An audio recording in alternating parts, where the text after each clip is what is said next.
आणि याच मुद्द्यांवरून भाजपचे नेते सुधीर मुनगंटीवार यांनी सरकारला घरचा आहेर दिलाय।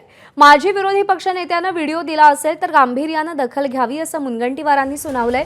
अधिवेशनाच्या कालावधीवरूनही त्यांनी विरोधकांच्या सुरात सूर मिसळला।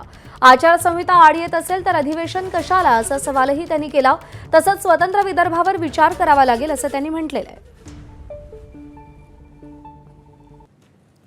एखादा व्हिडिओ माजी विरोधी पक्ष नेत्यांनी दिला असेल तर शासनाच्या वतीने निश्चितपणे त्या संदर्भात गंभीर दखल घेण्याची पद्धत आहे आणि विधानसभेच्या सभापती सरकारकडे या संदर्भात व्हिडिओ देऊन त्या व्हिडिओमधली सत्यता त्याची पडताळणी ही करतील।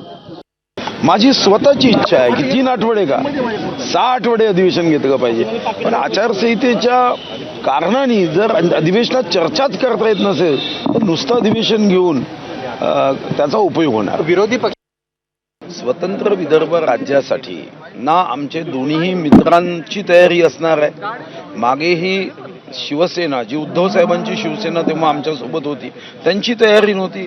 आम्हाला शेवटी 14 मध्ये 123 आमदार निवडून आले, आत्ताही आम्ही 132च आहोत। त्यामुळे असा ठराव पास करायला आत्ता आमच्याकडे संख्याबळ नाही आहे, पण तोपर्यंत थांबायचं का? तर तोपर्यंत थांबायचं नाही। विदर्भाचा आर्थिक, सामाजिक, सांस्कृतिक, आध्यात्मिक, कृषी क्षेत्रामध्ये, आरोग्य क्षेत्रामध्ये, रोजगाराच्या क्षेत्रामध्ये, उद्योगाच्या क्षेत्रामध्ये सर्व व्यापी सर्वंकष विकास व्हावा यासाठी आम्ही एक मॉडेल तयार करून मात्र देणार।